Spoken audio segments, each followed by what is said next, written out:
அப்பா அப்பா ஏய் என்னப்பா? அப்பா கருப்பு பணத்தெல்லாம் மீட்டு நம்ம அக்கவுண்ட்ல போட்டாங்களாப்பா. ஏய் அப்படியாப்பா?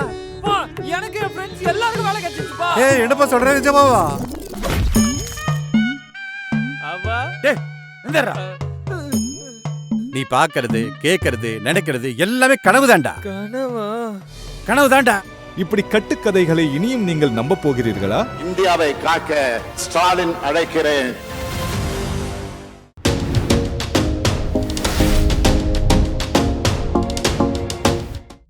வணக்கம் நண்பர்களே. வணக்கம் நண்பர்களே. எலெக்ஷன் எக்ஸ்பிரஸில் இன்றைக்கி நாம் முக்கியமான ஒரு சில இடங்களை பார்க்க போகிறோம். அதாவது வடகிழக்கு மாநிலங்களில் பாஜக போட்டியே போடலை அப்படின்னு சொல்லிட்டாங்க. மணிப்பூர், மேகாலயா மற்றும் நாகாலாந்து ஆகிய பகுதிகளில் நாங்கள் போட்டி போடுறதில்ல அப்படின்னு அறிவிச்சிருக்கிறாங்க. அதை குறித்த செய்திகளை தான் நம்ம இன்றைக்கி பார்க்க போகிறோம். உங்களுக்கு இந்த வீடியோ பிடித்திருக்கும் என்று நம்புகிறோம். இந்த சேனலை சப்ஸ்கிரைப் செய்யுங்கள். எங்கள் வீடியோவை உங்கள் நண்பர்களுக்கு ஷேர் செய்யுங்கள். எழுத்தாளர் கிருஷ்ணவேலின் நூல்களை தமிழ்நூல் மன்றம் வெப்சைட் மூலமும் வாங்கலாம், வாட்ஸ்அப் மூலமும் வாங்கலாம். இரண்டுக்குமான லிங்க் டிஸ்கிரிப்ஷனில் உள்ளது. நன்றி.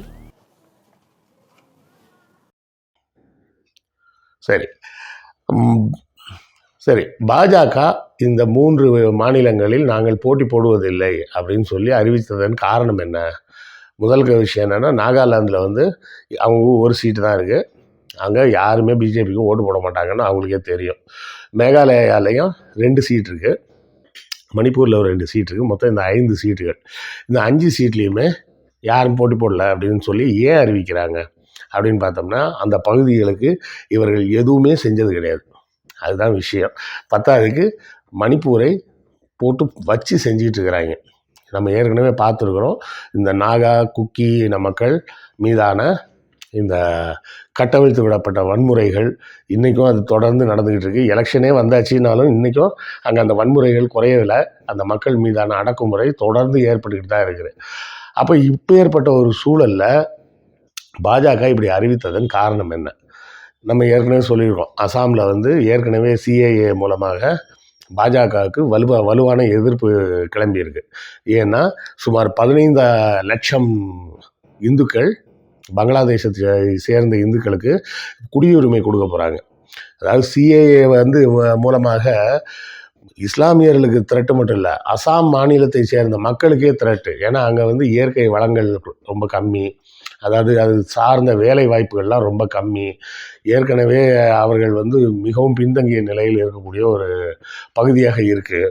அதை தாண்டி இப்போ இந்த குடியுரிமை கொடுத்தாங்கன்னா வங்காளதேசத்துலேருந்து அதுலேயும் இஸ்லாமியர்களுக்கு அப்படின்னு சொல்லும்போது மக்கள் இஸ்லாமிய வெறுப்பை பற்றி தான் பார்ப்பாங்க அப்படின்ற மாதிரி எல்லாரும் யோசிச்சுட்டு இருக்கிறாங்க. ஆனால் உண்மை அது கிடையாது. அங்கே இஸ்லாமிய வெறுப்பை தாண்டி அசாமை சேர்ந்தவர்கள் நம்ம ஊரில் தமிழருக்கு அப்படின்னு சொல்கிற மாதிரி அவங்க அசாம் மாநிலம் அசாமியர்களுக்கு தான் அப்படின்னு சொல்லி அவங்க கோஷத்தை முன்வைக்கிறாங்க. வரக்கூடியது பங்களாதேசத்தை சேர்ந்த இந்துக்களாக இருந்தாலும் சரி, முஸ்லீமாக இருந்தாலும் சரி, 2 பேருமே வேணாம், எல்லாரையும் திருப்பி அனுப்புங்க அப்படின்றாங்க. இல்லை அவங்கள டிடென்ஷன் கேம்பில் போட போகிறோம் அப்படின்றாங்க. டிடென்ஷன் கேம்ப் எங்கே போடலான்னு பார்த்தா அங்கே அசாமில் இடம் கிடையாது, வெஸ்ட் பெங்காலில் போடலான்றாங்க. வெஸ்ட் பெங்காலில் தீதி அதுக்கு ஒத்துக்காது. அப்போ இப்போ என்ன பிரச்சனை ஆகுது? இந்த மக்களுக்கு குடியுரிமை கொடுத்துடலான்றாங்க. எந்த மக்களுக்கு? இந்துக்களுக்கு. வங்கதேசத்தை சார்ந்த இந்துக்களுக்கு இடம் கொடுப்பதற்காக மட்டும்தான் இந்த சட்டத்தை கொண்டு வந்திருக்கிறாங்க. அதனால தான் இஸ்லாமியர்களுக்கு கிடையாதுன்னு. அங்கே சுமார் 19.5 லட்சம் வங்கதேசத்தவர் அகதிகளாக இருக்கிறாங்க. அதில் 4.5 லட்சம் பேர் தான் இஸ்லாமியர்கள். மிச்சம் இருக்க 15 லட்சம் பேரும் யார்? அவர்கள் பூரா இந்துக்கள். அப்போ அவர்களை மட்டும் வங்கதேசத்தவராக அசாம் பார்க்காதா? கண்டிப்பாக அப்படி தான் பார்ப்பாங்க. ஏன்னா நம்ம கமெண்ட்டில் நிறைய பேர் சொல்லியிருந்தாங்க, இல்லை அசாமில் பாஜக முழு வெற்றி பெறணும். பாஜக குறிப்பாக அசாமில் எந்த வெற்றியும் பெறாது. அதுதான் உண்மை நிலவரம். இங்கே வரும் நாகாலாந்தில் ஏன் இவர்கள் நிற்கவில்லை என்றால், ஏற்கனவே இந்த மணிப்பூரில் நாகா பழங்குடியினரும் குக்கி இனத்தவரும் பல இன்னல்களுக்கு ஆளாயிட்டு இருக்காங்க. அதே பிரச்சனை நாகாலாந்தில் இருக்கக்கூடிய நாகா பழங்குடியினருக்கும் இருக்குது. மேகாலயா ஒரு சின்ன பகுதியாக இருந்தாலும் அங்கே வந்து பாஜகவோட ப்ரெசன்ஸ் எதுவுமே கிடையாது. அப்போது இவர்களுக்கு இந்த பகுதிகளில் வெற்றி வாய்ப்புன்றது மருந்துக்கு கூட இல்லைன்றதுனால என்ன பண்ணிட்டாங்க, நாங்கள் அங்கே இருக்கக்கூடிய சிறு சிறு ரீஜனல் பார்ட்டிஸ் இருக்கும் பார்த்தீங்களா, அவங்களுக்கு ஆதரவு கொடுக்க போகிறோம், நாங்கள் எலெக்ஷனில் நிற்க போகிறதில்ல அப்படின்னு இருக்காங்க. நின்று தான் பாரு அப்படின்னு தான் நம்ம கேட்கணும். கரெக்டு தானே? முடிஞ்சால் நின்று தான் பாரு அப்படின்னு கேட்டால் தான் சரியாக இருக்கும். ஏன்னா நின்னாலும் அங்கே ஒன்றும் பப்பு வேகாது. அதனால் அவர்கள் நிற்க போகிறதில்ல. இன்னும் சொல்லப்போனால் குஜராத்லேயே ஒரு 4-5 தொகுதியில் பாஜக வேட்பாளர்கள் சீட்டு கொடுத்ததுக்கப்புறம் சீட்டு வேண்டான்னு இருக்காங்க. இது எப்படி இருக்குது பார்த்தீங்களா? சீட்டு கொடுத்தாச்சு, கொடுத்ததுக்கப்புறமா நான் நிற்க மாட்டேன்னு சொல்லிட்டு இருக்கிறாங்க. வட இந்தியாவிலும் பாஜக எதிர்ப்பு வலுத்து கொண்டு தான் போகிறது. எனக்கு தெரிஞ்சு அவங்க வந்து 200 கிராஸ் பண்ணுறதே கஷ்டம். ஆனாலும் மீடியாவை வச்சுக்கிட்டு தொடர்ந்து எழுதிக்கிட்டே இருக்கிறாங்க. நல்லா யோசிச்சு பாருங்கள். மேற்கு வங்கத்தில் வந்து 48 சீட்டு தான் இருக்குது. 48 சீட்டு இருக்கக்கூடிய மேற்கு வங்கத்துக்கு 7 கட்டமாக தேர்தல் நடத்துகிறாங்க. ஏன்? காரணம் தோல்வியின் பயம். 40 தமிழ்நாட்டில் வந்து 40 சீட் இருக்குங்க. 40 சீட்டுக்கு ஒரே கட்டமாக தேர்தல் நடத்த முடியுது. 40 சீட் எங்கே இருக்குது, 48 சீட் எங்கே இருக்குது? 8 சீட்டு தானேங்க கூட. இங்கே ஒரே கட்டம்னா அங்கேயும் ஒரே கட்டமாக நடத்தலாமே. இல்லை அப்படி இல்லை 40க்கு மேலே இருக்கலாங்க அப்படின்னா 2 கட்டமாக நடத்தலாமே. அதிலும் உத்தரப்பிரதேசத்தில் பாருங்கள் 7 கட்டம் 80 சீட்டு 7 கட்டம்னா பாருங்கள், கிட்டத்தட்ட ஒவ்வொரு கட்டத்திலையும் 10 இல்லை 11 தொகுதிக்கு மட்டும்தான் எலெக்ஷன் நாங்கள் போலிங் நடக்கும். அப்போ மீத நாள்லாம் என்ன பண்ணலாம்? இப்போ இந்த 19ஆம் தேதி வரை உள்ள காலகட்டத்தில் முதல்ல இருக்க அந்த 10 தொகுதிக்கு மட்டும் இவர் போய் பிரச்சாரம் பண்ணுவார். அதுக்கப்புறமா அடுத்த 10 தொகுதிக்கு மட்டும் போய் பிரச்சாரம் பண்ணுவார்.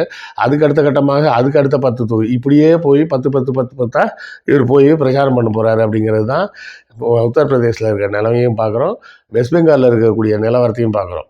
அப்போது மோடி உச்சக்கட்ட தோல்வி பயத்தில் இருப்பதன் காரணமாகத்தான் இப்படி எலெக்ஷன் எல்லாம் பிச்சு போட்டுக்கிட்டு இருக்கிறாங்க. தொடர்ந்து இப்போது இந்த வடகிழக்கு மாநிலங்களாகிய இந்த 3 மாநிலங்களில் மேகாலயா, அப்புறம் நாகாலாந்து மற்றும் மணிப்பூர் ஆகிய இடங்களில் சுத்தமாகவே போட்டியே இல்லைன்ட்டாங்க. ஏன்னா ஏற்கனவே வந்து பார்த்திங்கன்னா ஒரு பெண், ஒரு 12 வயது சிறுமி, dear mister Modi, why don't you please come here and stop this அப்படின்னு சொல்லி போட்டு ஒரு போஸ்ட்டு போட்டாங்கம்மா. அந்த இது வந்து ரொம்ப நாள் ஆகுது.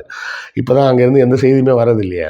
அப்படி அந்த பொண்ணு போஸ்ட்டு போட்டதுக்கு இந்த மெய்த்தி மக்களில் இருக்கக்கூடிய அந்த ரவுடிங்கெல்லாம் சேர்ந்து என்ன பண்ணியிருக்காங்க, அந்த பொண்ணை கண்ணை கட்டி கையை கட்டி முட்டி போட வச்சு அடித்து கொடுமைப்படுத்தி கடைசியாக சுட்டு கொன்னுட்டாங்க. நடு ரோட்டில் போட்டு சுட்டு கொன்னது மட்டும் இல்லை, அதை வீடியோ வேறு எடுத்து பரப்பி விட்டாங்க. ஏன்னோ பெரிய வீர சாகசம் செஞ்ச மாதிரி ஒரு 12 வயது பெண்ணை கொன்று விட்டு அதை வீடியோ எடுத்து வேற பரப்பி விட்டாங்க. ஸோ இப்படி இவங்களோட அட்ராசிட்டிஸ்க்கு வந்து ஒரு அளவே இல்லாத அளவுக்கு பண்ணி வச்சுருக்கிறாங்க. மணிப்பூராக இருந்தாலும் சரி, எல்லா பகுதிகளிலையுமே இந்த வெறித்தனமான செயல்கள். இது ஹரியானாலேயும் நடந்தது. ஹரியானாலேயும் தேவையில்லாமல் போய் தொழுகைக்கு இருந்தாங்கன்னு சொல்லி அந்த மசூதியை போய் தகராறு பண்ணியிருக்கிறாங்க. உத்தரப்பிரதேசத்தில் ஒருத்தங்க வீடை இடிச்சு விட்டாங்க. இப்படி தொடர்ந்து இவர்கள் வந்து செஞ்சதை மக்கள் பார்த்துக்கிட்டு இல்லாமல் எப்படி இருப்பாங்க? அதனால் இப்போ இந்த 3 மாநிலத்தில் வந்து நாங்கள் தேர்தல்லையே போட்டி போடலை அப்படின்னு இவர்கள் அறிவித்து இருப்பது மிகப்பெரிய ஆச்சரியமான செய்திலாம் இல்லை, ஒரு மகிழ்ச்சியான செய்தி தான். அவர்களின் தோல்வியை அவர்களே ஒப்புக்கொண்டார்கள் என்றதை நாம் பார்க்கலாம். இதுவரை நாம் பார்த்த சாதக பாதகமான தொகுதிகள் அப்படின்ற எண்ணிக்கை, அந்த ஓட்டு கவுண்டிங் டேலி எடுத்து பார்த்தோம்னா இந்தியா கூட்டணி 112ம் என்டிஏ கூட்டணி 90 இடங்களும் வரக்கூடிய நிலையில் இருக்குது அப்படின்னு பார்த்தோம். இப்போ இந்த 3 தொகுதிகளிலுமே இவங்க போட்டி போடலை அப்படின்னு அறிவித்ததன் மூலமாக இன்னொரு 5 தொகுதிகள் இந்தியா கூட்டணி பக்கம் சேருது அப்படின்னு நம்ம கணக்கெடுத்துக்கலாம். அப்போது ஒரு 6, 3, 9 தொகுதிகளில் நம்ம இதுவரை பார்த்துருக்கோம். இந்த 9 தொகுதிகளை சேர்த்து இந்தியா கூட்டணியின் வெற்றி எண்ணிக்கை 117ஆகவும் பாஜக கூட்டணியின் வெற்றி எண்ணிக்கை 90மாக இருக்கிறது. இதை தொடர்ந்து நாளை முதல் வேறு மாநிலங்களில் என்னெல்லாம் நிலவரம் இருக்குது, எப்படி இருக்குது, நிலவரமாக இருக்கா கலவரமாக இருக்கா அப்படிங்கிறதையும் நம்ம தொடர்ந்து பேசலாம். நன்றி, வணக்கம். அப்பா அப்பா ஏய் என்னப்பா? அப்பா, கருப்பு பணத்தெல்லாம் மீட்டு நம்ம அக்கவுண்ட்ல போட்டாங்களாப்பா. அப்படியாப்பா? அப்பா, எனக்கு என் ஃப்ரெண்ட்ஸ் எல்லாருக்கும் வேலை கிடைச்சிருச்சுப்பா. என்னப்பா சொல்ற நிஜமாவா? அப்பா டேய் இந்தடா. நீ பாக்குறது கேக்குறது நினைக்கிறது எல்லாமே கனவுதான்டா. கனவா? கனவுதான்டா. இப்படி கட்டுக்கதைகளை இனியும் நீங்கள் நம்ப போகிறீர்களா? இந்தியாவை காக்க ஸ்டாலின் அழைக்கிறேன்.